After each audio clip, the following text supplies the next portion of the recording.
Si Payang ay anak ng isang mayamang mag-asawa mula sa Laguna. Ipinagkasundo siya ng ama't ina sa anak na binata ng pinakamayamang angkan sa kanilang lalawigan. Tingid sa mga magulang ay may nobyo na ang dalaga. Ito si Pepe, isang magsasaka. Nagpas siyang magtanan sina Pepe at Payang upang hindi magkahiwalay. Ngunit natuklasan iyon ng ama ni Payang at ipinahabol sa mga tauhan ang dalawa. Nang abutan sila ay ipinabogbog ng ama ni Payang si Pepe sa 2 tauhan nito at iniwang duguan.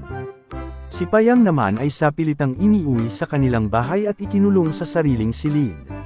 Isang matanda ang nakatagpo kay Pepe. Sa pag-aaruga nito ay unti-unting bumalik ang lakas ng binata. Ngunit huli na, nalaman ni Pepe na namatay si Payang sa lungkot at sama ng loob. Nagluksa ang binata at halos araw-gabing umiyak. Nang tuluyang gumaling si Pepe ay agad tinungo ang libingan ni Payang. Sa libingan ni Payang ay may nakita si Pepe na halamang tumubo malapit sa puntod. Tila nagbabantay ang halaman sa ulilang puntod ng dalaga. Inalagaan ni Pepe ang halaman hanggang mamulaklak at magbunga. Nang mahinog ang prutas nito ay kanyang tinikman.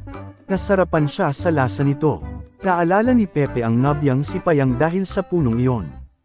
Ang bunga ng puno ay tinawag niyang Payang. Nang lumaon ay naging papaya ang tawag dito ng mga tao.